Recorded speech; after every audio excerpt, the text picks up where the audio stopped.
This is a lecture that we have been waiting for quite some time. It's really a wonderful opportunity because so many important projects have just been completed in the office, and I think it's wonderful that we'll get a chance to see them. Most of us, when we see plans or proposals that deal with the city, we see them in a sense as a kind of contrast of objects in a field, or often as singular objects in the city. And I'm sure most of you are familiar with a very well-known plan of Rome called the Nolli Plan from 1748, where Nolli, instead of just simply describing the relationship of the objects to the city as solids, showed in a sense the interiors of the major institutions of the city. So you simultaneously receive, in a sense, a vision of the whole city, but also a reading of the interiors, or the major interiors of the city. And it seems that the work that both Jeremy and Ed have been involved with is in many ways related to this idea of the rediscovery of the configuration of the city, but also the rediscovery of the interiors of the city, which is, I think, a wonderful and very special kind of phenomenon, so that even though there isn't a kind of obvious and apparent external link between the Royal Opera House or the National Portrait Gallery or Somerset House or the masterplan for the National Gallery, all of these projects seem to be very much engaged with rereading and rethinking of the city, which de-emphasizes in one sense the kind of the purely representational character of the architectural object. And I think that I have no doubt will lead or open the discussion of the relationship of the architecture to the city, architecture to history,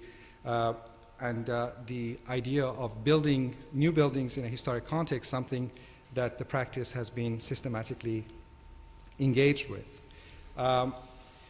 In one sense, I don't need to really make an introduction for Jeremy and Ed, because they've both been students here, teachers, members of council, provocative external examiners, all of these things. And I'm grateful for their support and contribution of the school, and I'd like to ask you all to welcome Jeremy Dixon and Ed Jones. Thank you.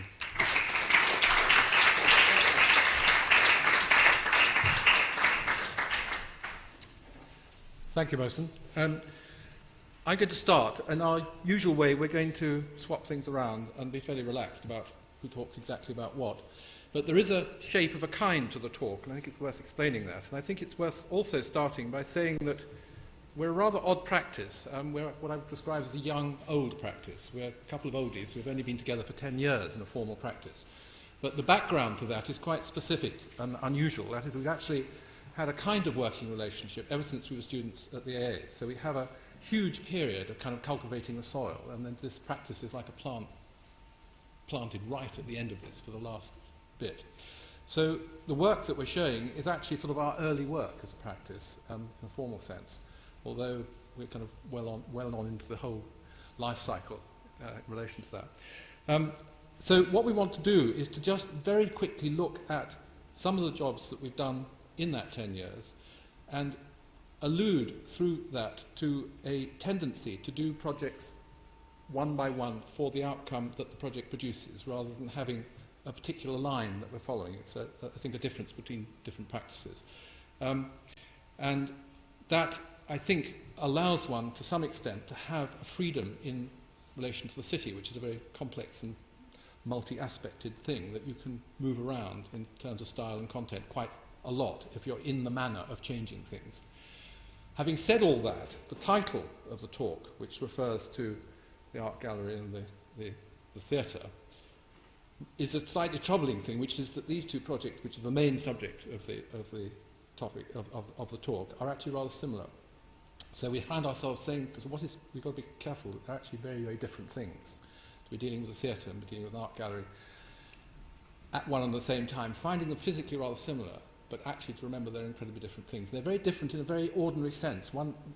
I've just come, in fact, for a meeting at the Opera House about the damage that's been done, because it is so bashed around by the nature of its occupation that, you know, everyone is terrified about whether it'll last, whereas an art gallery is a thing that's always looked after very carefully and made beautiful.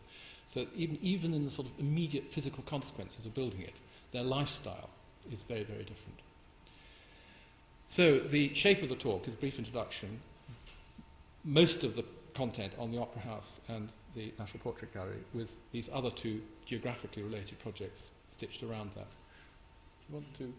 Well, a few introductory comments from myself.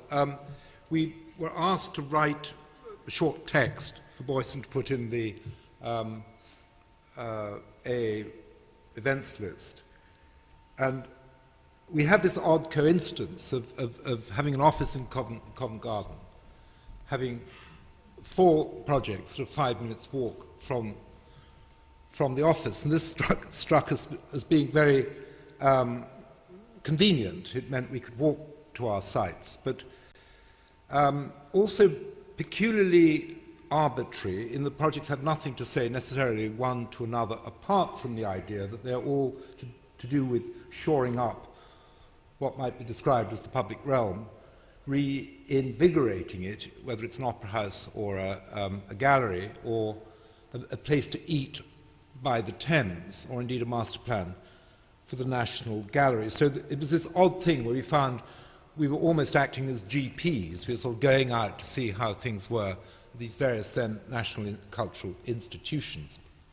The other point one might make as a sort of introductory comment is that our names have been somewhat linked to the Opera House and the National Portrait Gallery in recent weeks, almost to the point that we appear to do nothing else. So we thought we would begin our lecture this evening to demonstrate that this is not an exclusive activity, doing opera houses or the National Portrait Gallery. We do other things, and we thought we might begin with a set of pairs of slides that demonstrate this, albeit Germaine Greer, one gathers at a recent chat show, thought that we were being rather greedy, having to do with the Opera House and the Portrait Gallery, thought it should have been given to somebody else. But she doesn't understand the process of being a GP and being able to walk comfortably and conveniently from our office to these various places. So a strange pendulum swings there about a great effort to acquire work, which is all in competition. A little note to Germaine Greer: nobody gives you anything. It's not a sort of candy being given out. These are all rather hardly struggled for. So we should probably begin with the first slides. Lights out? Lights? All the lights out? Absolutely, yeah, great. There's a problem with a mixed audience, that a lot of people know these projects terribly well already, and then obviously some people don't know them at all. So I'm going to have to presume that people don't know the projects and give the very briefest reference to them, not explaining them at all, just saying that each one is an effort to follow a particular topic and follow out particular consequences using certain materials in certain ways. This is a gallery in Leeds for the Henry Moore Foundation, and I think the interest for us is the pursuit of an abstract idea in an urban situation, on the one hand, and the investigation of daylight and the positioning of sculpture and in an interior. Next, please. And then, to put in direct contrast to that, these are all projects that are going on more or less simultaneously. They're overlapping one another. This is a pair of brick and rendered towers, which is a render finish, towers in Aberdeen, in a very romantic rural setting, where the romance of placing an object, a very simple object, this is student housing, was the frisson of the project. Next, please. And then a library study centre in Cambridge, where the sense of constructing something out of, in this case, wood, became a very particular preoccupation and produces an atmosphere, a relationship to riversideness and appropriateness for that, which is quite particular. So again, one's off on a different tack. Next, please. a Sainsbury's superstore in a very prominent position next to a motorway, where the sculpture at very large scale in relation to an urban edge city landscape, sorry, semi-urban edge city landscape was the point. And we're into high tech and working with Peter Rice and interesting people like that. So again, we're just shifting our field, moving around. Next, please. A little residential building in Cambridge, brick and render, timber floors, a kind of quiet, almost something analogous to semi-detached street architecture, which is then given a twist. Next, please. And lastly, a facility for a polytechnic type university, which is an upgrading and glamorizing of concrete blocks. Interestingly, the idea is the one makes the other legitimate, that these are difficult to take, but they become much more interesting in relation to a smooth face. So it's an experiment with rehabilitating the almost unrehabilitatable. But again, the technology, the materials are different. It's a shift of territory. Next, please. Do you want to comment on that? I'm going to say a few words by way of introduction to the Opera House, which Jeremy will take through as a kind of narrative. And then we will reverse our roles, and he will make introductory comments about the portrait gallery, and then I will generally give the description of that. About the slides Jeremy's just been through, I think what I would like to add to his commentary is that these 6 or so projects represent a point of view that we hold dearly, which is that we don't have a house style. We kind of eschew the idea of repetition, which means it's not very good for business. But it means that each project has its own motivation. And one of the things that I think we share as a sort of set of partners is that we sort of keep our powder dry till we've been and visited the particular site. And that moment of being at the site, seeing the place, is almost a kind of sort of spiritual engagement with the place and with the inherited baggage we bring to that site and how the two things interconnect. And that's a very important thing from our point of view as architects, which is we don't put heavy store by the idea of zeitgeist and spirit of the age. Never seemed terribly helpful to the development of architecture, but the idea of ideas that are stored in us as visual people and the interaction of that with the particular site. The Royal Opera House is a project that could be described as representing an act of will and an act of faith in the idea of the city and the public realm, and the challenge that's been set down, I think, to our generation of architects, that modern architecture has produced some very fine freestanding buildings, but has been conspicuously less successful in coming to terms with the existing city. And I mean, I think that's become a kind of lament of our generation as architects in the 60s and 70s, when we were leaving the AA and setting out on our careers. We discovered more and more that perfectly sound pieces of London were falling victim to the wrecker's ball, and perfectly inept and embarrassing structures were taking their place. This was a thing that built up a kind of density of bile, I think, in a certain group of us, where the idea of starting to learn about the city, having some respect for the typologies of the city, the value of what streets might be, what squares might offer, the historical continuity. And this was never more evident, I would say, than in the challenge of the Covent Garden Opera House project, where you have on the left here the debilitation of London's first square, on the extreme right here is a piece of damage that had been allowed to remain since World War II. And the historic square built by Inigo Jones in 1640 contained the north and the east side of it. I won't go into its history because that comes in the story that Jeremy will describe.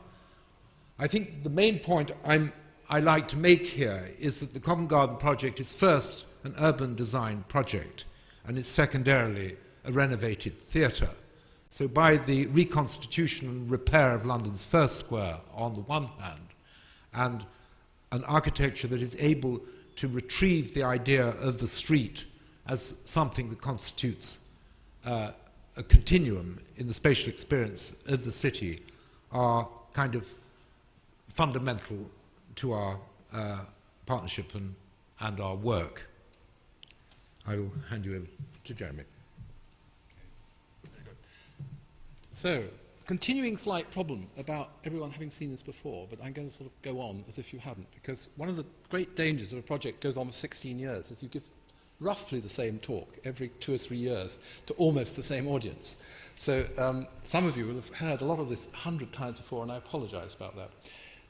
Ed is accurate in interpreting it as a town planning project. It just seemed interesting to start off with this drawing, which was the proposal by the GLC for the Covent Garden area. That is Covent Garden Theatre, and this is the edge of the square, which is frightening, might almost be interesting now. You're almost getting into a kind of retro position where you begin to wonder what it might be like to do something like that. But it's an extraordinary degree of destruction that would not be contemplated now under any circumstances. And so what had in fact happened in the generation before the Opera House project, starting in 1984, was basically a rescuing of Covent Garden from almost total destruction.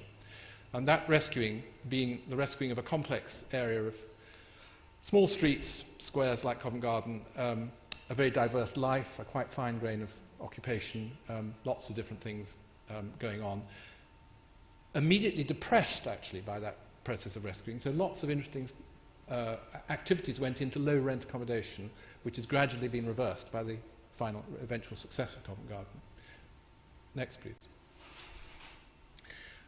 When I'm going to treat this to some extent chronologically and go through the development of the ideas in the scheme and jump about a bit, referring to 3 stages of the project. That is the actual competition back in '84, the first planning permission, and then the final outcome, because a project like this has its own archaeology and history, and it's actually necessary to unpick something of what went on.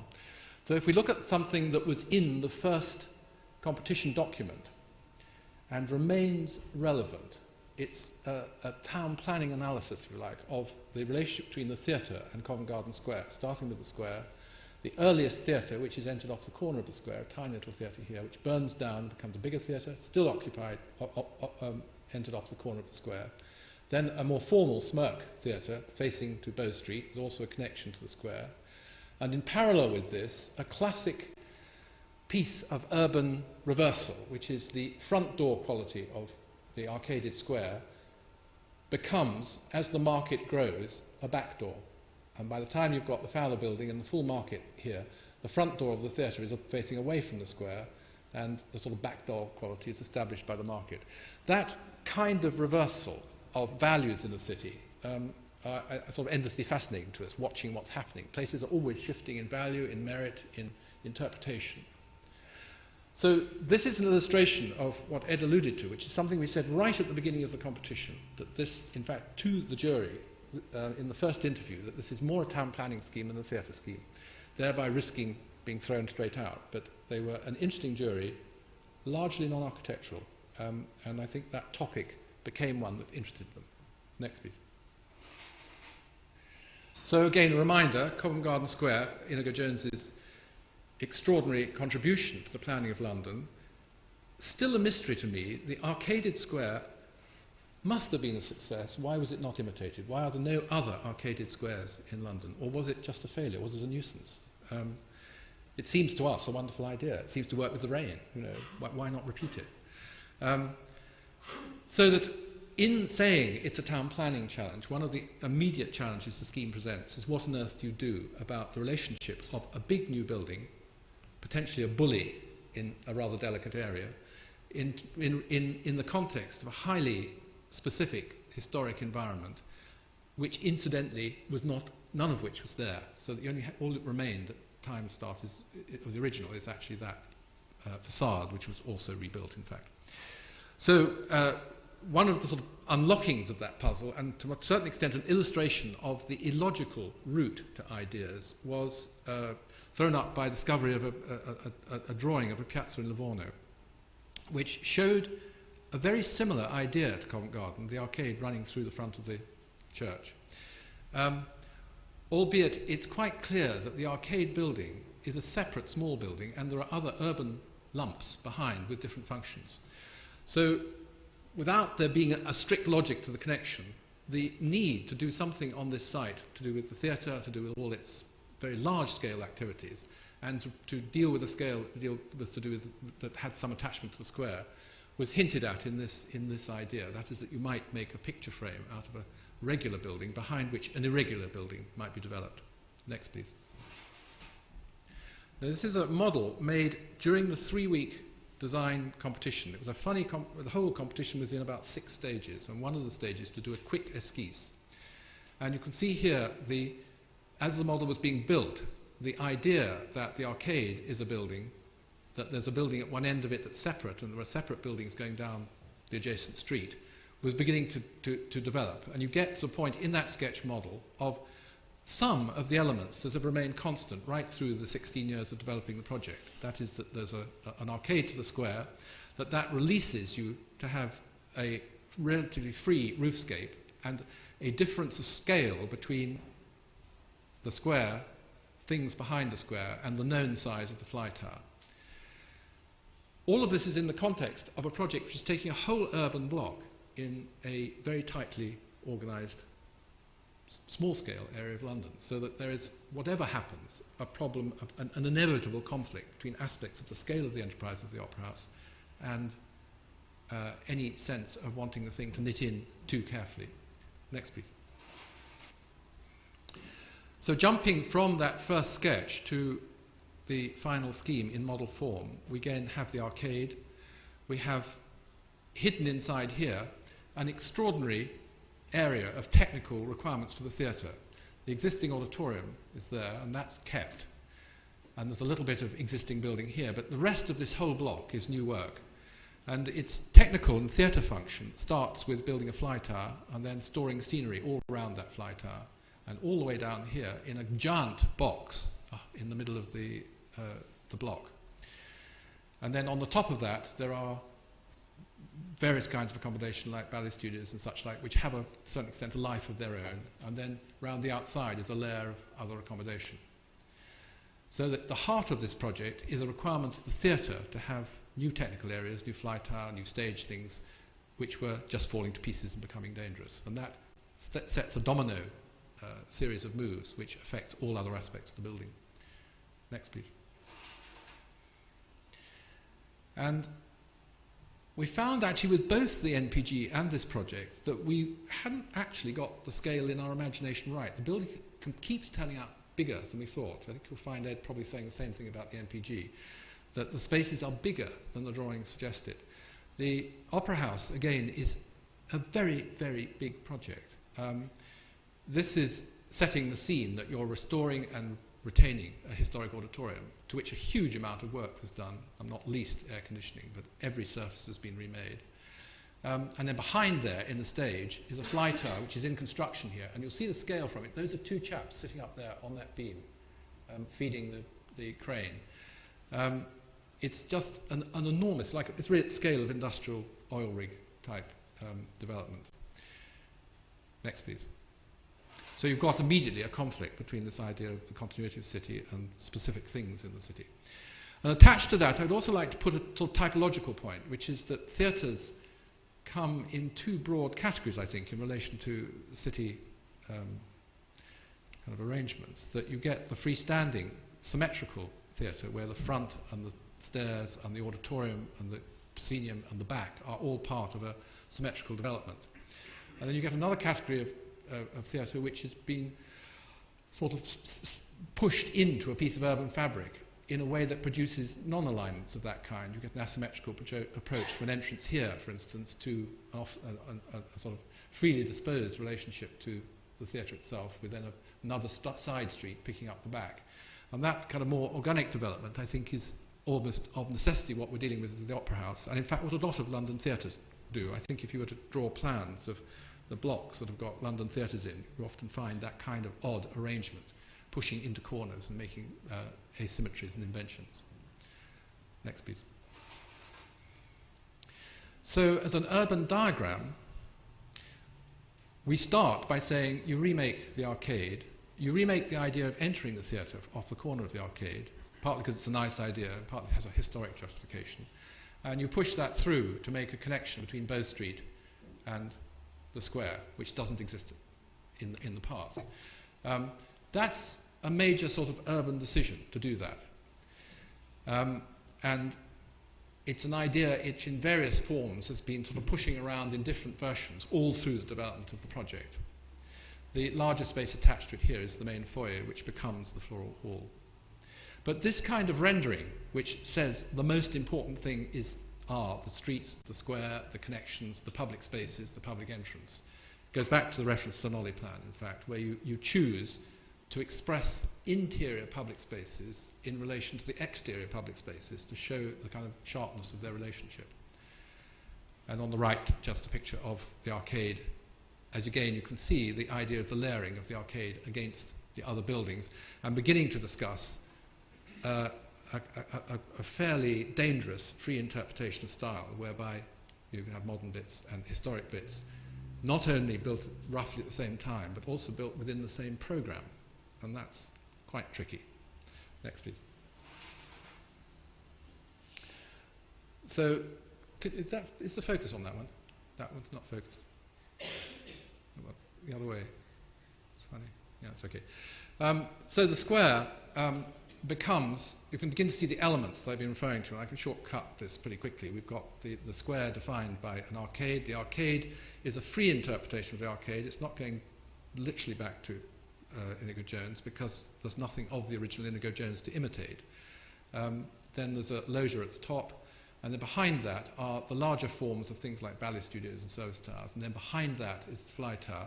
But perspective is such that this grows larger in the foreground and becomes as high as the fly tower. And it's a lesson to remember. In urban spaces, the restriction of view sets up perspective relationships about size, which you really have to think about. They don't appear on drawings. Elevations don't tell you this. Next, please. So, a model. And this was the sort of last of a whole series of models. In the way it's the most ambitious. It's a wooden model which pulls apart so that when you reveal the insides, they're in colour. And it's quite a nice thing, a nice game to play. So the arcade is at the back there. The way through to Bow Street is there. The floral hall is above. The main entrance is there. The facade has been opened away, and the block here has been opened away. What it points out is that you can develop staircase arrangement here, which is both leading to the theatre and to the foyers, and leading down to a studio theatre.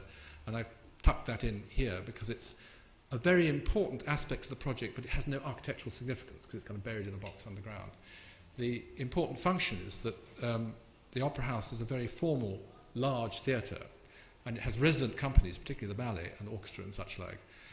And those people are very good at and need to have access to much smaller scale performance areas, small scale dance, small scale opera, chamber orchestras, etc., etc. So this is a multi-use, very flexible box shown in its pit version, but that floor comes right up. You have a level floor here, the seating can move away, various things can move away, you don't have to have this here, etc., etc. It's a very flexible box. Fairly sort of straightforward idea, but very important to the culture of the place. Next, please. So, taking the building quickly through its levels, having made that introduction, this is a ground floor plan. I don't know whether it's visible at the back, but the key things to pick up are that that's the arcade and the second entrance, that's the old main entrance, which remains an entrance, that's the auditorium, shape. And the idea is that the things that are required as you come into the theatre are all along this semi and public way through. This is open all day long, and it has tickets and information and such like, and then there are coats here, and that's between the two entrances, and it has a kind of natural working arrangement. Apart from some areas around the stage and this, so all the rest of this is actually shopping. And it brings up a curious alliance, actually, between public buildings having to make money and what you want to do for urban reasons. That is, right from the beginning, you want shops around the square. There's a great problem with lots of modern schemes that have a diagrammatic single use that comes to ground floor level. There's nothing for the pedestrian on the pavement to use. So it was obviously a principle right from the beginning, you should have shops there. They have stayed there. Other aspects of the project, for instance, this bit was commercial for a long time, going to make money with an office block, which was not such a good idea, and that's a kind of longer story. But these shops made a capital value of £70 million. That's a third of the cost of the project. I would never have believed that to be possible. It's an interesting alliance of, if you like, thinking in urban terms and actually needing to make money, and the two things helping each other rather than fighting each other. On the right is obviously the building sort of three-quarters complete, really just picking up the elements in the model and the previous description. Next, please. So, this pair of slides is, from my point of view, one of the more important pairs of slides. This is the arcade, new arcade, shops, entrance to the Opera House off the corner of the arcade, information that that's what it is, in the sense that this arcade is the Opera House. It's a foyer to the Opera House. You go through that door, and you come in through that gap there, through a low space, and up into a ticket office area, which has a giant, exaggerated vertical scale underneath an escalator, and views up into the floral hall. But I think more importantly, it's entirely modern in style. It's got uncompromisingly modern space, so that the person walking through here is going through that and into that, and it's all one project, more or less at the same time, under a single authorship. I make no claims for that other than to know that it's quite a dangerous game to play, but it seems to work. It's extremely nice coming out of the theatre and going out through there and finding yourself in this. It actually works. Next, please. So if we look at that sequence in section, there's the escalator in the triangular space. There's the corner of the arcade with the shops all the way along. That's the low space with the scenery going on above, and the kind of sudden scale jump at that point and looking through a glass wall into the floral hall. And it brings up the idea of an escalator which connects the bottom of the foyers to the top of the foyers, an amphitheatre foyer here, and that foyer leads to an external walk that looks out over the square. This question of escalators and vertical movement, which has become a bit of a theme in the work, I think is partly to do with just a coincidence. That is that the Opera House is a multi-level building by its definition, with tiers of balconies. And the Portrait Gallery is very unusually a multi-story gallery, so that both of them have the problem of getting people up to the top. Not necessarily just for convenience, but in terms of social hierarchy. What happened with the old Opera House was the top of the theatre was underprivileged, and the bottom was the posh bit.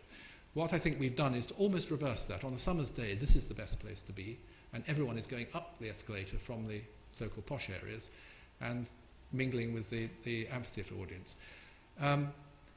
It's not for any particularly strong, it just felt like a nice thing to do, interesting thing to do. Next, please. So the escalator seen from Bow Street, here is the strip going up in a high-tech glass box alongside the floral hall, which superficially from the outside looks like a historical restoration, but is in fact just a restoration of the steel and ironwork, with almost every other element made into a modern interpretation of, if you like, the glass and metal technology. So the wall between these two very important elements is this glass-finned wall in which across which you move diagonally in an escalator, on an escalator, such that the depth of layers of glass are constantly changing. So in that sense, it's a sculpture to be seen from an escalator. And one of the problems is to change the valuing of escalators as commercial and underground, and having no appropriateness to arts buildings like an opera house or an art gallery. So in a sense, it's meant to be a grand escalator. Next, please.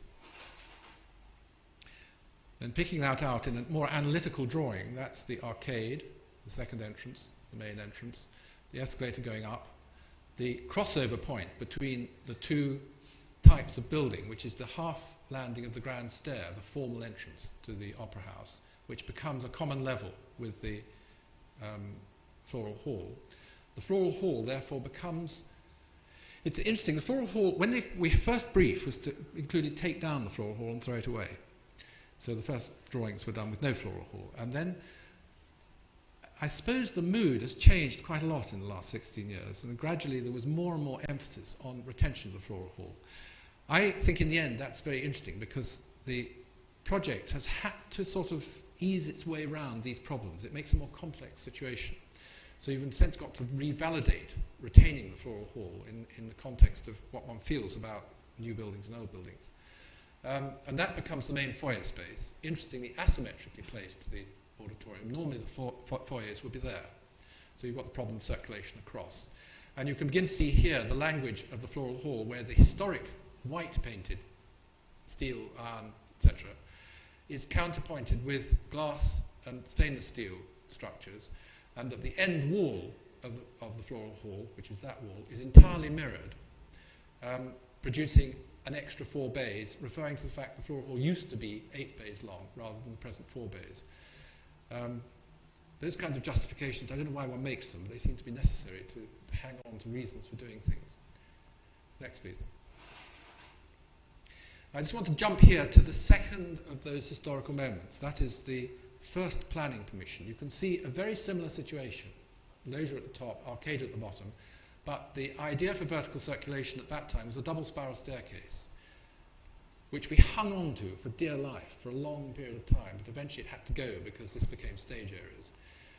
I think it's much better as escalator because however pretty a double spiral staircase is, it's still a struggle to go up and down that number of flights of stairs. So I think that we were driven to a more interesting solution in the end by having to abandon that staircase.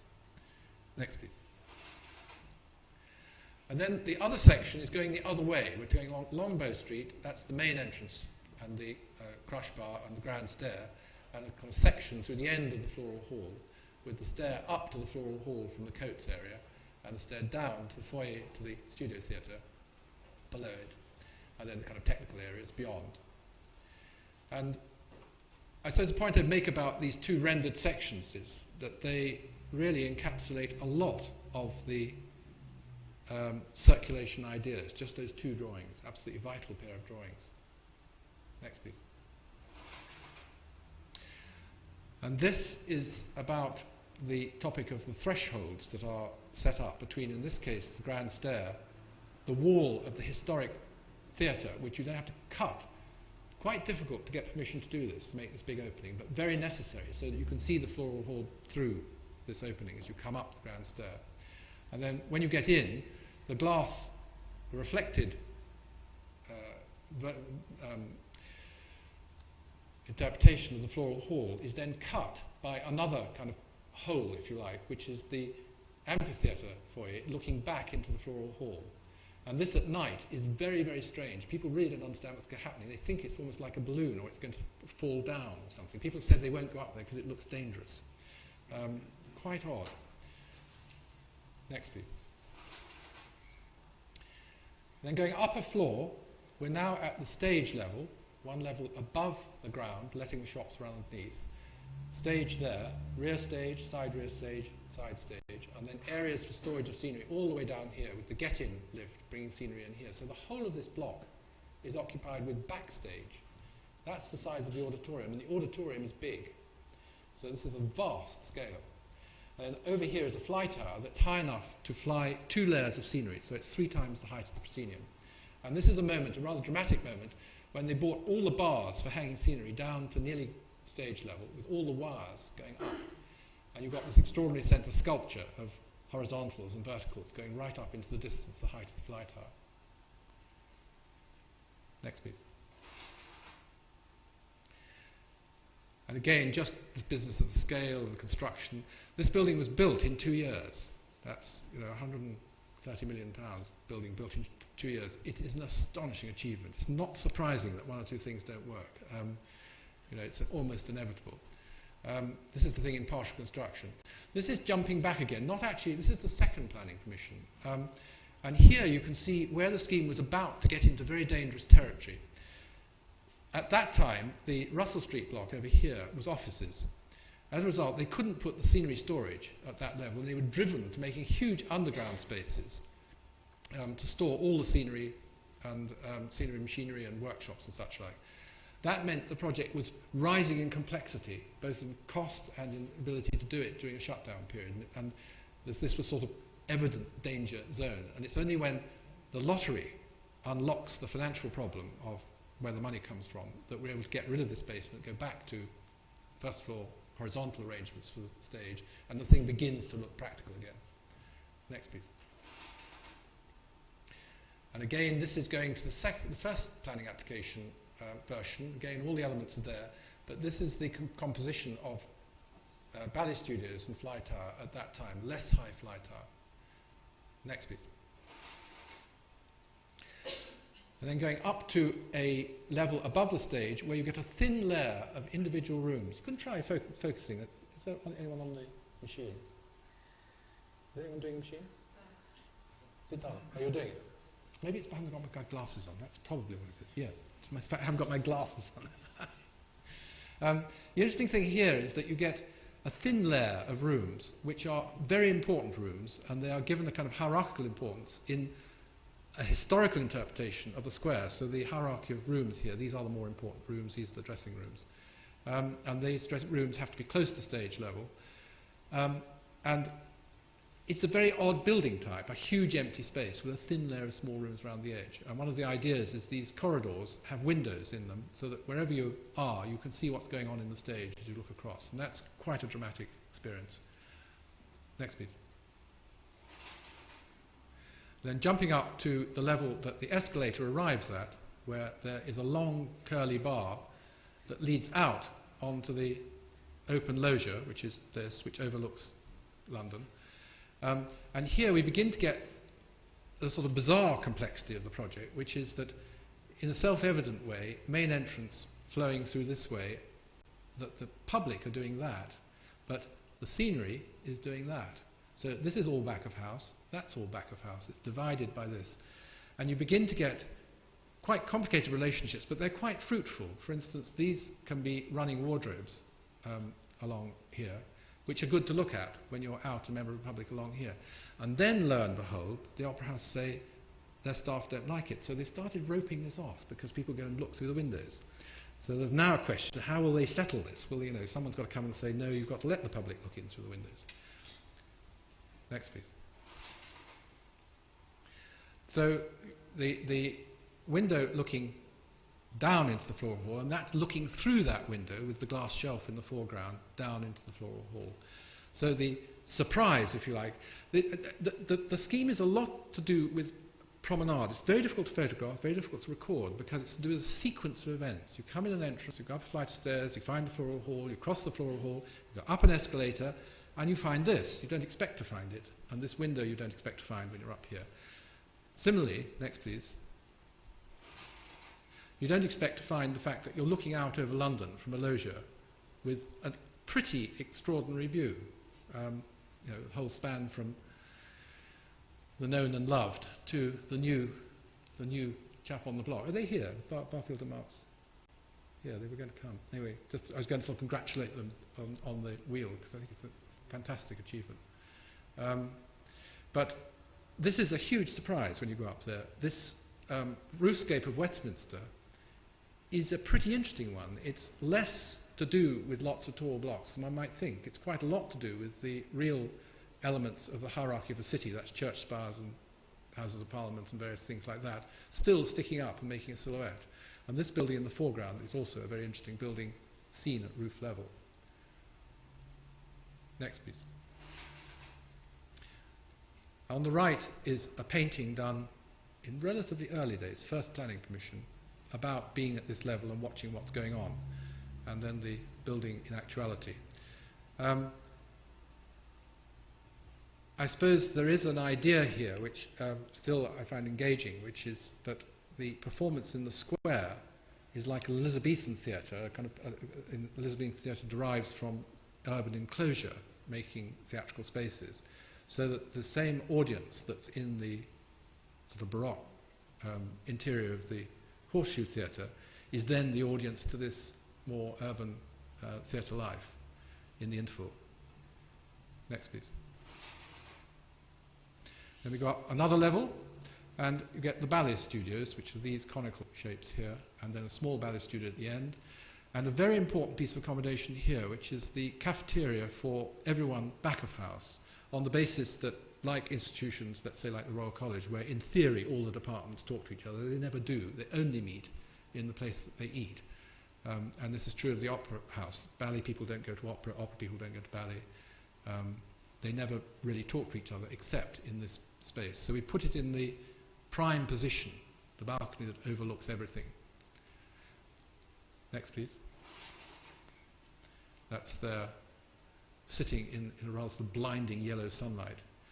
And alongside is the space that connects together all the ballet studios and becomes the home for the ballet company. So they're also looking out over the view. So the sense that the building has an occupied top, which has quite an important function, both to the public and to the people working in the building, is a sort of thing that's engaged us in looking at the project. Next, please. The ballet studio at the end, the square ballet studio, has a view out, whereas which is that one. And this is a sort of summary drawing, which just to remind you of the sequences. There's the amphitheatre bar, way out onto the loggia. Above it, the ballet studios. And I suppose just a reminder also that there's a freedom of stylistic interpretation between, let's say, making a piece of roof over the loggia and making the shape of a ballet studio. They just take their own set of rules. Next, please. And the big ballet studios don't have windows, but they have clear roof lights through which you can see the fly tower. So that there's a sense. The reason of putting the ballet studios at the top, quite apart from it being logical construction, is that ballet dancers respond to being given a sense of lightness, being drawn upwards by light. And they do actually say that. They said that without prompting, that these studios make them feel lighter. Next, please. And then quickly going around the outside of the building for a sort of summary of the kind of tangle, if you like, we got ourselves in. There's the traditional stonework of the arcade building with mouldings and shaping stone in 3 dimensions. And then stonework for Bow Street and other non-historical bits, which is 2-dimensional stonework. It's like paper, with the relief and thickness being made in metal that goes actually inwards or outwards, giving the kind of sculptural dimension. And that play between 2 versions of stone is in a way what we boil down to being the way of expressing the difference between dealing with it historically or dealing with it as a contemporary building. This facade shows the get-in and the idea of a cut in a curve, Bow Street having a bow, if you like, as a sort of formal idea. Next, please.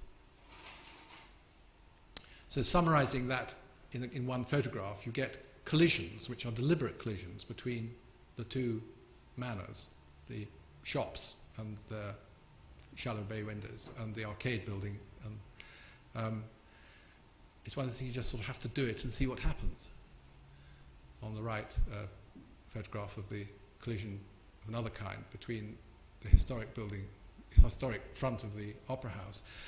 I mean, in a way, by having the Opera House in one style, the Floral Hall in another style, and having our bits in different styles, it's easier in a way to take because there's a broad spectrum of differences across the site anyway. You're not just dealing with one thing, you're dealing with a whole lot of things anyway. Next, please. Just a reminder, going back to the first planning permission, the emergence of the idea of collision, this was the Bow Street, Russell Street corner at that time. And this is the original painting of the arcade building with this as an office block. And indeed allows one to refer to the fact that this town planning idea doesn't depend on programme. This was an office block for a long time. It became theatre and didn't actually change its architectural manner very much. The roof changed, but the kind of formal device of the enclosure of the square didn't change. Next, please. A drawing that I tend to come back to because it suggests that the way the theatre buildings sit in the square makes the square much more important than the theatre. The theatre sits back and out of the way and has roofscape and all the rest of it. So there's a set of priorities there which the theatre probably finds quite difficult to understand. Why don't we mark that entrance more formally? Why isn't it, labelled Royal Opera House somewhere here? We absolutely resisted that. What we said is that this whole arcade is actually the entrance to the Royal Opera House. And you only make a formal entrance to the Royal Opera House round the other side, where the historic entrance, in the sense of a pedimented entrance, is. Next, please. This is the Bow Street facade looking the other way. We're interested in flat curves seen in perspective, the way they push up and become much stronger shapes, so that the sort of play on the cut and the curve and the balconies pulling your eye round the curve are all part of the device. And on the right was a speculation that that return there, which is that return there, implies a narrow square because there's a return there already in an existing building. So we wondered whether you could actually pave this in a way that made a threshold there and a threshold there, and traffic were dealt with differently in that zone. We lost that battle. That was a speculation. You can see the way the town planning arguments move on. You start expanding out across the street. Next, please. I just want to end up by just referring to, on the one hand, an extraordinary level of complexity of craftsmanship in the project. This is restoring the dome, gilding it. This is a floor built over the whole of the auditorium, so you've got an extraordinary shallow domed space in which they're working on the painting and gilding. And that, amongst lots and lots of other crafts, were, I think, very, they're very strong and interesting. The fact that all these techniques are there and they can be brought to bear on a project is quite interesting. And on the left, the question of occupation of the building. These are deliberately informal studio spaces. This is a dyeing shop, which are deliberately not too precious. They can just simply be occupied, knocked about, quite informally, taken over, if you like, by the craft that occupies them. Next, please. And then another kind of occupation, the dancers in the square studio, the sort of private life of the performers. And then on the other side, the notion of Covent Garden occupying the building with this guy who's there most days, all in white, but he makes a great model for a photograph. He's crossing the arcade on his bicycle. I think that's the end of that. Next, please. Yes, I think that's sort of handover time. Do you want to do that next, and then I'll introduce you? Yes. Different part of the city, but relatively close. This is on the principle of going for a walk from the Royal Opera House down to the Thames. Again, an urban design project, really, but it began in a way that you would say that somehow wouldn't be the case. We were asked to think about dining on the south terrace of Somerset House, and much to the dismay of Somerset House Trust jury, we said, well, that's maybe okay, but what's much more interesting is the possibility of forging a link, or the link that might be forged between Waterloo Bridge, the south terrace of Somerset House, and the extraordinary possibilities that come from that in terms of a piece of London that had previously been denied, a place of privilege, entered traditionally off the Strand for the Admiralty and more recently deaths, births and marriages and the Inland Revenue. So this extraordinarily po-faced but rather handsome London's first office block. I mean, if Covent Garden was London's first square, we find ourselves now dealing with London's first office block, and transforming it into a place, in our modest way, into a place of popular and public entertainment. Somerset House Trust and the Gilbert collection. The Gilbert collection is in the basement, I mean below the terrace, and potentially the courthole that's here may move its pictures to the range of buildings on the first, second floor, and the Hermitage is bringing its collection to the ground floor this year. So really not to elaborate this project too much, it's building now, but just to say how through one or two succinct and strategic moves, a whole experience of London can be modified. Next, please. So this shows the bridge that is now built, although it's hoarded up, that makes the connection, we think relatively effortlessly, from Gilbert's Waterloo Bridge down to the South Terrace. And the other thing that interested us was what to do about the main square, I mean the main courtyard.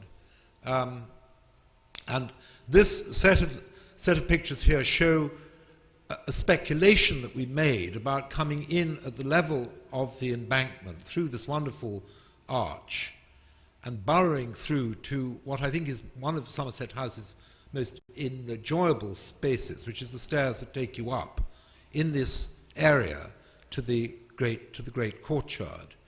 And this was in the context of potentially the aspects of the Strand being pedestrianised and large quantities of people arriving for concerts. Fidelio, I think, had 3,000 people as a way of buses and so on, allowing people to approach the central courtyard. Next, please. Slightly out of the sequence of that, these are our canopies, these are prototypes and drawings of light structures that then respond to the brief that we were originally set to dine on the terrace, outside, undercover, but served from the main building. So these are light structures draining to a central pole. This is 4.5 to 5 meters square, and there are 6 of these. So we dine about 150 people on the terrace. But in a sense, the thing that intrigued us more, next please, was the sequence of being able to come through this great courtyard. And we had an endless debate about this with trustees as to how this might be considered, and it's all stone. Should there be trees there? How do you set up events there? And one thought, which is a sort of borrowed idea, was that this could be a splendid fountain, and establishing a grid of jets, 55 jets, sort of camouflaged within the re-cobbled surface. The cars have all been taken out, and by the removal of the cars, you get a kind of presence of absence of this once being a kind of corps d'honneur, a place of arrival, and its transformation required something in our mind that would be quite radical, and in this sense quite an extreme thing, that when the weather gets as it is now, 6-meter high jets of water that people could walk through might give London something that was really quite a jubilant thing, you know. People might get wet, and that might be just terrific. So the jets are being turned on, I think, Ricky, when? July the 22nd? Something like that. The development of Somerset House opens this month, together with all the other, can't suffer from a surfeit of openings, it seems, this month, and this is one more of them. But the fountains get commissioned in July. Next, please. Okay. Yes, we're following that. Yeah, this is National Portrait Gallery. Not an awful lot to say about it in introduction, except that there is a particular symmetry about the Opera House and the Portrait Gallery that in a way, I think has quite a lot to do with how it's seen and how it's received. The Opera House is the kind of archetypal public project everyone knows too much about, because you know about it in anticipation, and then when it's half built, you can see it half built, etc., and people are commenting from day one. This building has been built without anyone knowing about it, absolutely no one, including some of the staff there. I mean, I was even told that there was some member of staff that didn't know it was happening. And so on day one, you open the doors, and there it is. That I think does, I mean, it's actually a good thing to do, because it makes the engagement with the public a more interesting engagement, that moment of engagement. I also want to say one other thing, which is that in describing the Opera House as an incredible challenge to build, I've omitted to say, and I think Charles is here, Charles Broughton, who built it. Are you here, Charles? I saw you somewhere.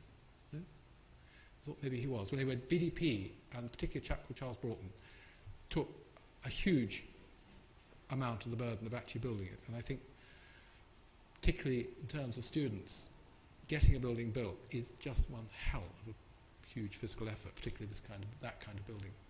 Anyway, Ed, the private project. This has been described as London's secret project or hidden treasure. I don't know what view one might take of that. The Portrait Gallery is here, second-class citizen to the National, which commands Trafalgar Square. Indeed, its main entrance is hidden around in the way the facade steps to be almost invisible. And if this wasn't even further exacerbated, the facade down St. Martin's Place, albeit until we got our hands on it, was part of the National Portrait Gallery. When Ewan Christian built this building in 1896, he was asked to design this facade in the style of Wilkins. So, as a Londoner, I had always assumed, until I entered the Portrait Gallery rather late in my career, that this was all National Gallery. Next, please.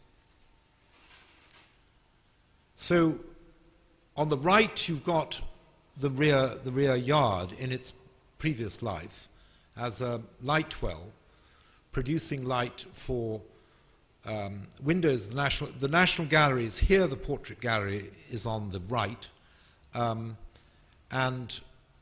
the sliver of building that's caused all the sort of ambiguity of where does the National Gallery begin and end is described as being here. Next, please. What Jeremy and I did when we entered this competition, which wasn't to produce a finite project, was to ruminate on various ways in which one might think about this urban void.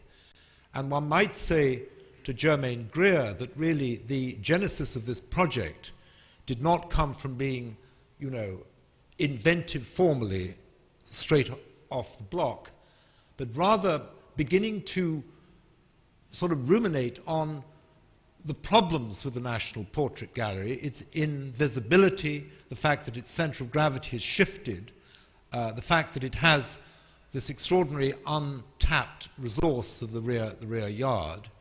And being investigative types, we went up to the roof and discovered that the pigeons and the plantrums had probably one of the best views of Imperial London going.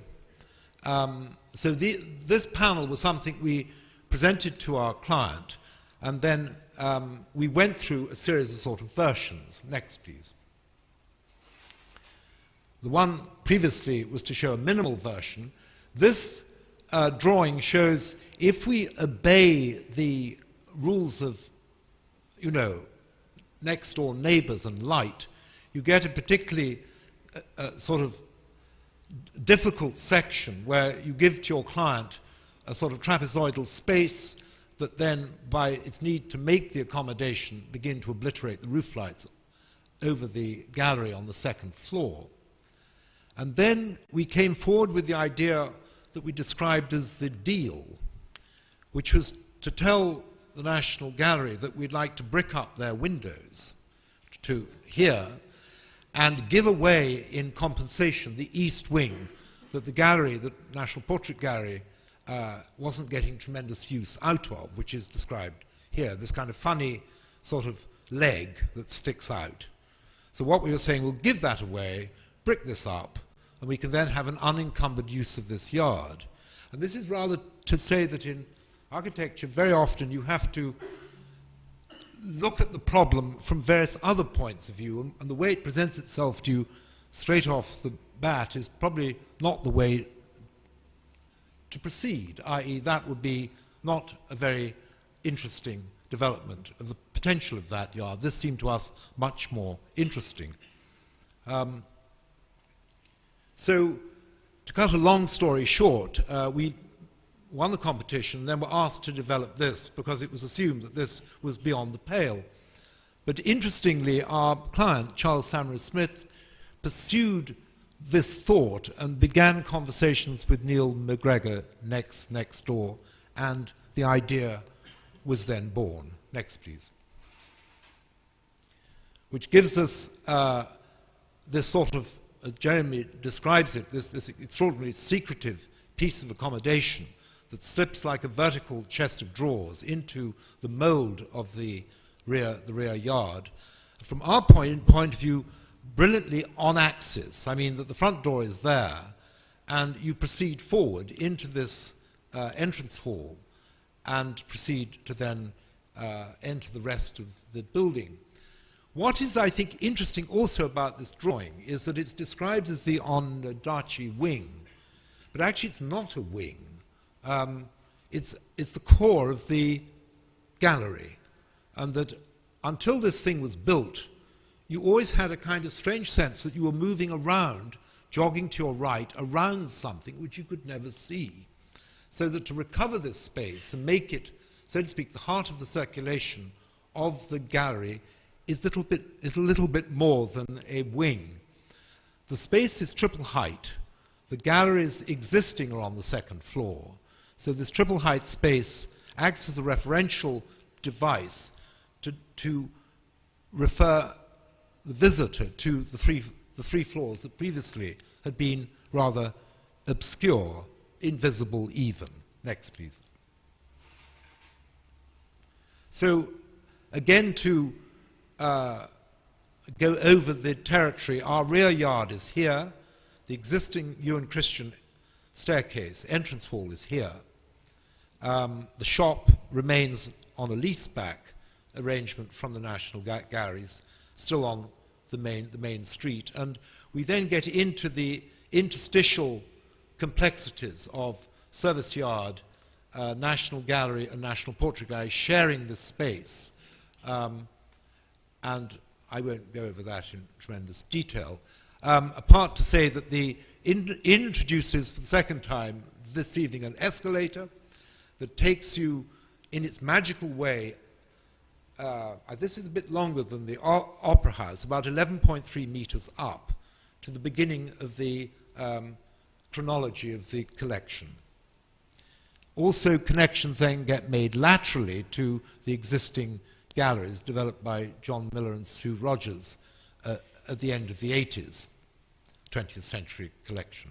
Next, please. So these are a series of slides that show the sign, you might say, of the escalator, one way that is taking people up to the beginning of the collection, and looking down, it's not a prescriptive system. There's a staircase that can take you up to the gallery on the first floor. Next, please. So this drawing, again, is a summary of the sectional program, that in the basement we have the lecture theatre, which had previously been sort of cannibalized space on the first floor of a gallery. The IT gallery here on the mezzanine. On the first floor, then, a 20th century gallery, and above that, which nobody expected to get out of any development of this site, was a large Tudor gallery. Escalator Tudor gallery marking the beginning of the exhibition of portraiture in this gallery, and then capped on the top is our restaurant. Next, please. These two slides follow investigations we were making into the advent of natural light into the new edition. And what you can obviously see from this drawing is a long clerestory window that's bringing direct south light into the section of the building. And then using the configuration of the section to bounce light down against a solid wall that forms one edge of the Tudor gallery down and bounces back down into the entrance space itself. And this also raised an interesting topic about how to defend the collection on the first floor from the direct advent of daylight. Next, please. So that we achieve by a series of echelon screens here, which interestingly gives the elevation as you go up certain memories of, say, the Carpenter's Center. So this building is not entirely neutral as to its architectural heroes. And also to introduce the idea that there's the main effort of the structure is at the second floor, giving a rather clear light feeling, a sort of lightness to the ground. This one column takes a truss from that point all the way linearly above your head. And then the first floor then is hung by the series of rods, a suspended structure, and that beam is separate from the column. So this is a piece of structural virtuosity by Joe de Silva of Arps, and finally worked through. Also, to make the point on this slide that we've put a new core of lifts, new staircase, which then triangulates with the existing stair, Christian's existing stair, with entrances then to each floor, again, deliberately and simply on axis. Next, please.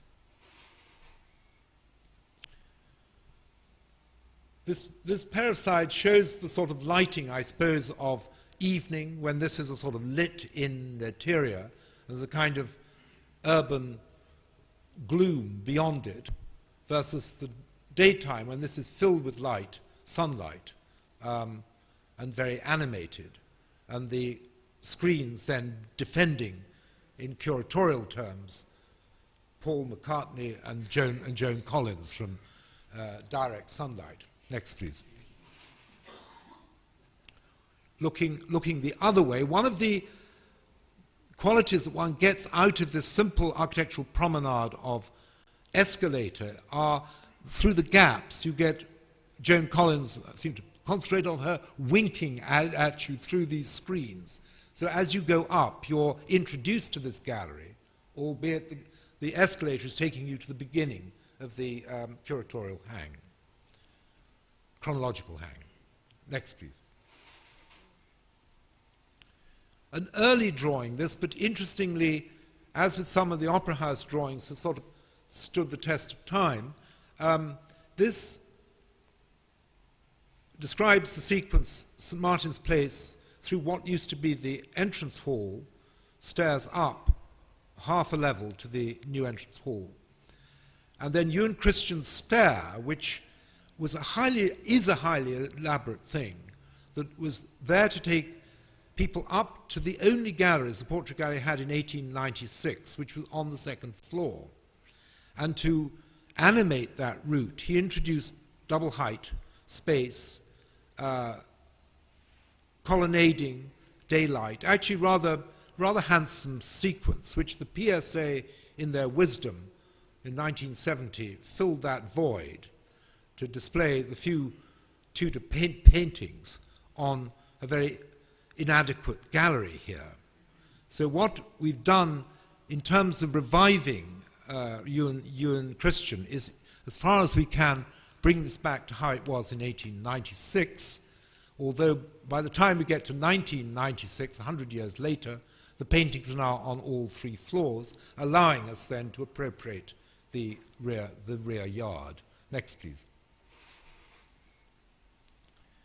So this shows that double height space, previously until 18 months ago had this sort of rather violent petitioning of the floor, and the introduction of new pieces of work by us to allow people to come, say, out of the elevator and enter the Tudor gallery, which is below this, and go into the second floor.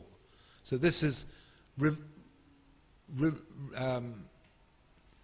what's the word, repairing, I suppose, and restoring this piece of Christian's work. Next, please. So that is established here, our new staircase, to allow that lift to come through into the existing second floor galleries and to enter the new Tudors here. The escalator has reached its summit, and you're then plunged into the absolute reverse, which is dark grey military overcoat fabric on the wall, and all the Tudor paintings, some from Montacute, others from storage, others from the PSA arrangement for the Tudors here in the 1970s, into a hugely expanded and hugely expanded Tudor gallery. What we also have here are the miniatures, which are then in a kind of small cabinet, and from that cabinet, one might have seen in the other slide, a tiny edicule oriel window, which the visitor can then look back and be reminded the space that they've arrived from. Next, please. Finally, to the roof, and what you'll notice in the roof, and what one might have pointed out a little earlier, is that the yard is not a rectangle. The wall of the National Gallery is not perpendicular to the portrait gallery, so there are elisions and skewerings of the space which we've developed and elaborated on. This then is the view through the window to this landscape of empire, and we frequently describe this as a view that confirms, well, the reputations of people made here are housed in the gallery here, so it becomes like a national portrait. We also see this as one of these rather, like having a fine grove of trees as part of the site you've been given. We sort of capitalized on this in the sense that the foreground of the National Gallery is a little bit like a Serlio perspective, a kind of tragic comic view of architecture, where the cupola of the National Gallery is a kind of Duomo, and there's a baptistry here, and the whole of the Palace of Westminster looks sort of more ideal, you might say. And Nelson stands above everything. I think nice point in the Opera House and the Portrait Gallery is that we seem to triangulate on Nelson, Next, please. So, sort of recapitulation, that's our yard, our lecture theatre, our escalator, and then just getting above the level of the National Gallery, which is where we, so to speak, keep our powder dry for that particular view. There was a temptation to reveal it here, but in a sense, we've sort of resisted that, and then it's demonstrated here on the right. Next, please. Then down in the basement, there's another story, apart from the lecture theatre, which is then sitting here under the sort of footprint of the building above, is a whole topic of the shop and the interstices of the building, cafe, a new staircase that makes these connections and allows the building to breathe. Next, please. So on the left is how this space was in 1995, 96. This was completed at the end of 96, which was sort of where I think in the original brief they wanted the restaurant to be, and we thought this wasn't tremendous. I mean, it's a very pleasant use of this space, but once you'd seen that view, there was no sort of stopping that the main effort of the restaurant cafe should be above. Next, please. And our lecture theatre in the basement, which uses again this kind of palette of, in this case, wood on the wall rather than wood on the floor, grey and white, which sounds like a kind of provincial firm of architects, wood, white and grey. And this then is used for acoustic reasons. The access to the theatre is asymmetrical. That's where the load of the escalator is then sitting. Next, please. So we find ourselves then completing the National Portrait Gallery with a minor struggle, which is the whole question of what the thing looked like in the roofscape. And albeit the planners were very concerned that from the top of a double-decker bus coming up Whitehall, you might see something up here. So we had somebody in the office who did, David Nasons, did this quite charming drawing of really showing, instead of the blackness and death of kind of Tottenham Court Road to the north, could be seen as a kind of Tuscan hillside. And the new edition might cluster rather favorably with the various ad hoc sheds into a kind of Tuscan farmstead. And that drew no smiles at all from our planner's face. But we managed to get the thing through. In a way, this device is not dissimilar to a periscope. It's like a machine that you put up to look out to get that view. We showed this to Charles Jenks sometime in the development of the project, and Charles made the perfectly reasonable point that if you have a public place here that anyone can go to, I mean anyone in this room now could walk out of this building, go up there, then it's something that really in sort of architectural terms you might celebrate this, he said. If it's a tank room or a boardroom, yes, you might say, well, you shouldn't make great rhetoric out of the fact that there's this terrace which you get that view from.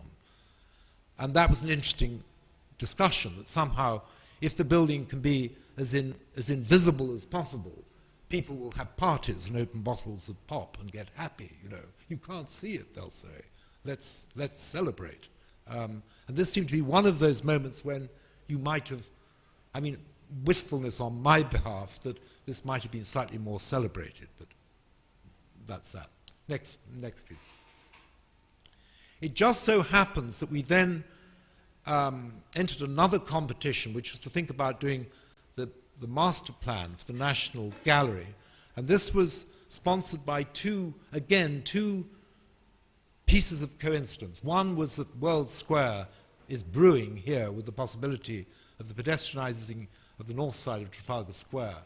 And the National Gallery were given St. Vincent House by a grant from Getty, which suddenly meant that potentially the ground floor of the National Gallery can decant some of its less public functions into Vincent House, and for the building itself to address itself more fully to this large public square, you might say the most public of squares in London. So this gave us a very interesting topic, which was how to enter the building, how to make the ground floor more accessible, and how to redress the problem that Wilkins had when he designed the building in 1830, which was a thoroughfare that went right across the front face of the building, which is now removed.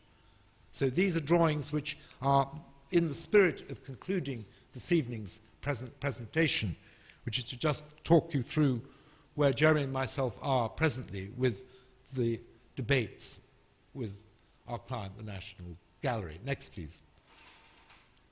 The thing that warms the heart a little bit is that having thrown the ball over the fence, we are able to catch it here and to allow this long axis to conclude itself finally with a view of Gibbs's church. And for those that know the National Gallery well, as you venture west, you get pretty well treated by the Venturi conclusion of this axis. But to the east, you get suffocated in the Sackler wing and never see out and never see the daylight, and Whistle Jacket is no compensation for not getting out to the end. So our plan, in a sense, is to look at some of these courtyards again, to see how the public might be brought in at the ground floor, brought up to the middle of the axis, how we might get into very tricky territory indeed, and present a kind of a revision to Wilkins with a flight of stairs. Lord Foster has not been slow to produce his flight of stairs here, and we've had useful and animated debates with him about who should do a stair or who should not. And we started to think, well, maybe we could both play and have a stair. Next, please. So that might lead an interesting consequence of coming out of Trafalgar Square up Lord Foster's stair, up our stair, and then up Wilkins' stair, and enter the main axis. So we sort of cherish the development of these discussions. I think they might be very interesting. We slightly favour the thought that this stair shouldn't happen, and that you should be pushed off axis and come back onto a great big pile of steps that Jeremy and I do, which you can come out of the gallery and sit here and look down this fabulous axis down Whitehall, which is particularly good where the red dot is, and is certainly less good where the red dot is now. So that becomes like a great theatre, a great kind of way of looking at London's big square, and somehow be defended by not letting the, too much getting into this area, too many people. Next, please. And I think we're nearly there. Yes, this is the one we favour, I think, this one. There's a bit of a debate we also have about it being a wedge of stairs which might produce a joint between quite an abstract pile of steps and the ashlar and detailing of Wilkins' facade. But that's another story, and I think another occasion. Next, please. I think we're probably there. Thank you very much.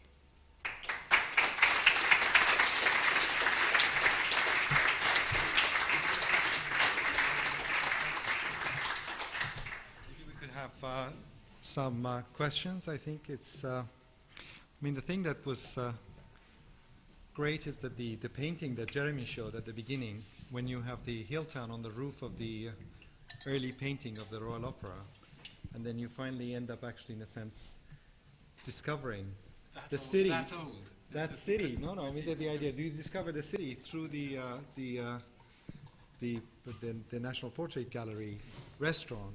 Somehow you, in a sense, kind of rediscover London, as opposed to the kind of representational character of the earlier. It's a funny topic because lots of people are interested at the moment looking at London, and in a way, because London is a rather low-key city, its roofscapes are unambitious in a way. They're kind of domestic and quite episodic. So it's almost it's a funny coincidence that all these projects and the Tate's doing the same.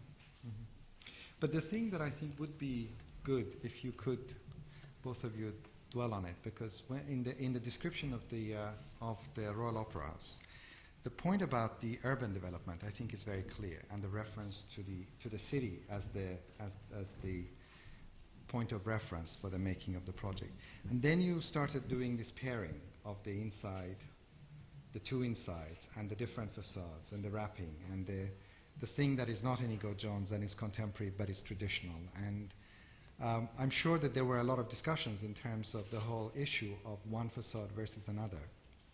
But given, in a sense, the conversation about the Carpenter Center, for example, and the interior of the National Portrait Gallery, what do you think are the conversations in terms of the possibility of something that wasn't this kind of dualistic in terms of one kind of facade or another?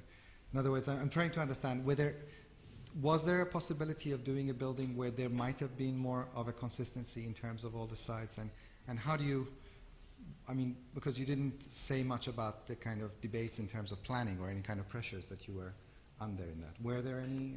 Well, I'll try and respond to it. It's a very difficult topic. I think in a theoretical, purist sense, yes, there should be an architecture that does it. But one defense which interrelates with all this is that there was a time aspect to the actual design. That is, bits of design, let us say the arcade was done quite early on. It was frozen by the paintings, whereas, let's say, the slot with the escalator was done right at the end. So in a way, it was like compressing a historical sequence of buildings into a 15-year period. And it's got the project's got its own archaeology. That, that bit was done then, that bit was done then, that was done then. They weren't actually all done at the same time. And very much to do with an office like this, they were done by different people. That is, an office has a population that moves. So someone would come in who was very, very good at doing the floral hall, and they do the floral hall. Someone previously was very good at doing the paintings, and they'd left by then. So there's a sort of complexity about the mechanism of actually designing it, which doesn't have the simple ideal all done at one time by one great intellect steering the thing as a vision, I think. I think that's an important point to make. I think another point that's worth making is that in the Opera House we have an urban block. We don't have a building. And one of the big issues to get over to our client there from time to time is we're dealing with an urban block and we're dealing with a piece of city. We're not dealing with a Garnier Opera House with all its bits. It's an ambiguously part of the city on the one hand, and on the other hand, it needs to make its ident its particular institution. So the pendulum is always swinging between the generic and the particular, the kind of urban norm and something that's rather particular and special. So I think that, say, something like the development of the square is highly regular and suppresses the idea of the institution, whereas when you're in particular streets, the thing can be quite particularized. And that, you might say, is an observation on the way historical space and how you connect to a tradition of doing that. If you take something like the Portrait Gallery, I think the question of time core and how things are different there was quite definite act. We are building something in, 1998 that is of this moment in time. And the thing we wanted to do deliberately was to aspect of this also in the Opera House, to contrast that as dramatically as possible with what exists. So that when we are dealing with the Christian stair, we take paint scrapes and get very happy to find that the original painting of that stair was a kind of magenta terracotta, brilliant red. And for that to be contrasted absolutely with the sort of white abstraction of the main central space. Now that's a painterly, pictorial idea, and is less to do, say, with the morphology of the city, as Bernard Hewitt might call it, or the typology of the city, as Rossi might call it, which I think the Opera House is a definite kind of homage to that particular moment in sort of European development. Irene? Is there a microphone? You talked engagingly about not having a house style and working like GPs, and I wondered to what extent you actually works this analogy through with a GP in ethical sense, or in terms of what you think about what an urban fabric is about. And the second is, if, say, instead of having your office in Covent Garden, but had your office, say, in Reading or in Redhill, would you still think of yourselves as GPs, and in what way? Well, I suppose I was personally clumped in with that thought, so I suppose I should respond to your question. Yes. No, I suppose there's an aspect of circumstantiality about you find yourself doing the Opera House, and one of the first things our client asked us to do was move out of Percy Street and bring our office right into Covent Garden, where we could be close to the operation of doing that building. So it's quite an inaccurate thing to say that we were GPs on the site and somebody came along and said, would you do an Opera House, please? So I think that's, I should clarify that was a sort of humorous introductory comment, not something to be taken too solemnly or seriously. As to not having a house style, I would say that I think the way Jeremy and I operate is to savor the possibility of something that is within the program itself, and not come with sort of already packed baggage for what to do on a particular site. There are many architects who you can see the handwriting almost immediately, And I think we are, much to our, not to our advantage do we not have a house style. But to repeat yourself seems to be not very interesting. In programs of work where the brief is changing dramatically, and Portrait Gallery and the Opera House are extraordinarily different cultural They've ended up institutions. similar, though. Well, they also have similarities. That's the perverse one.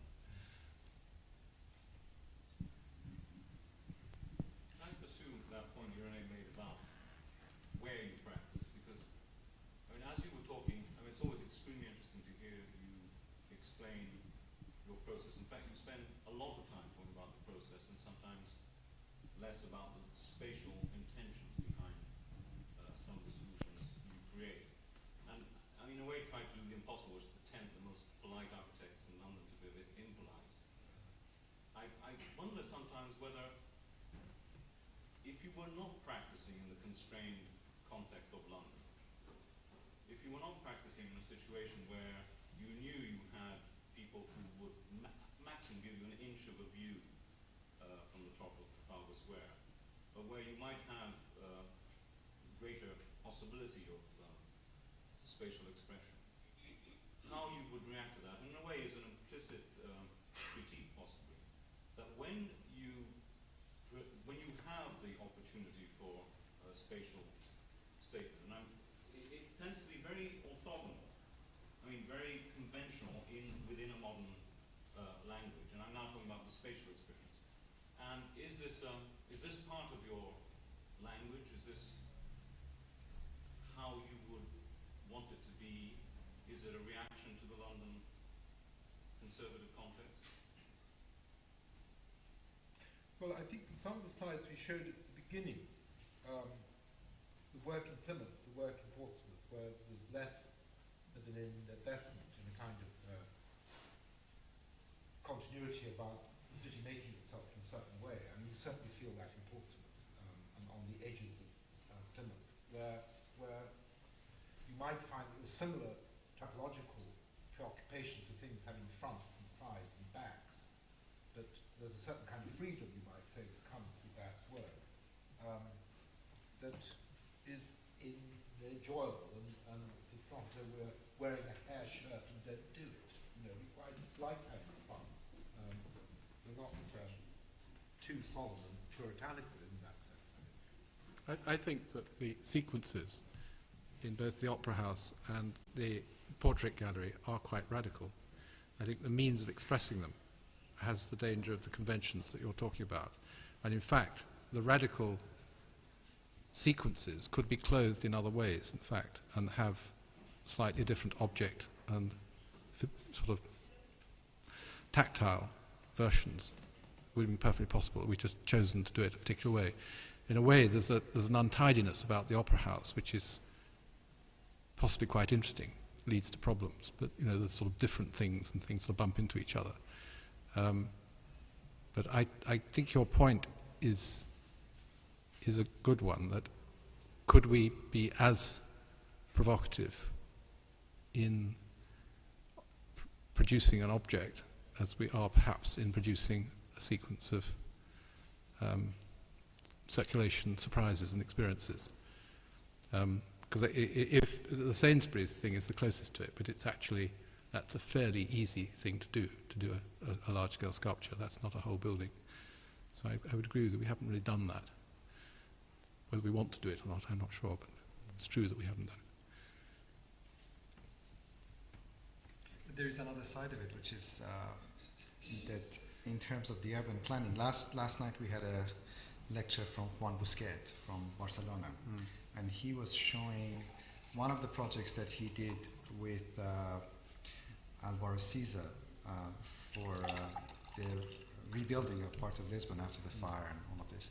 And the fact that Siza, that we know also as a very, in a sense, modern architect, had made the clear decision to do the planning in the tradition of the continuity of the city, so that it actually was not making any new innovations. It was following a kind of regular pattern.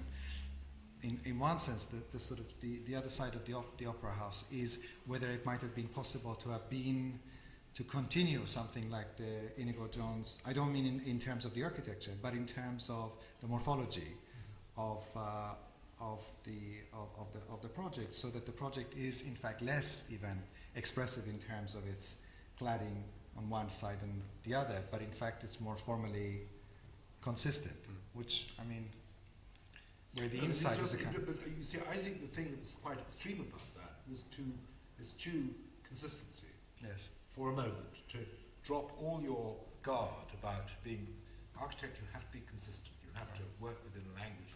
You know, one can hear it sort of echoing down, particularly through our own education. You know, that consistency was a virtue.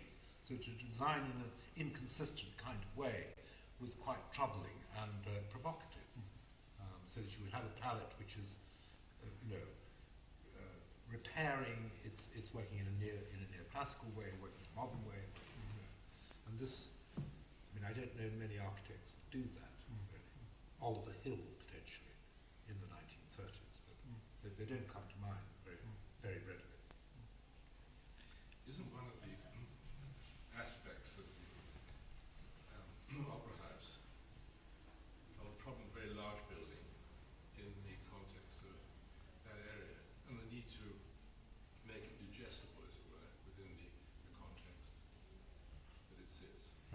And the other point I was going to make was, I seem to remember that when we talked about the building way back in the 80s, it had already got the possibility of being seen as an amalgam of smaller buildings that was a long time back. Yeah. And it seemed to me to grow out of an interest which was expressed at the AA at the time for how you dealt with the whole question of style on the one hand and the problem of building in the context of the city, of this, this area of the city. And I remember people like the chap that went to Chile, what's his name? Rodriguez. Being Yes. very, very interested in this Yes. aspect. And I sense that a lot of the thinking around the Opera House stems from that time. Would you not agree?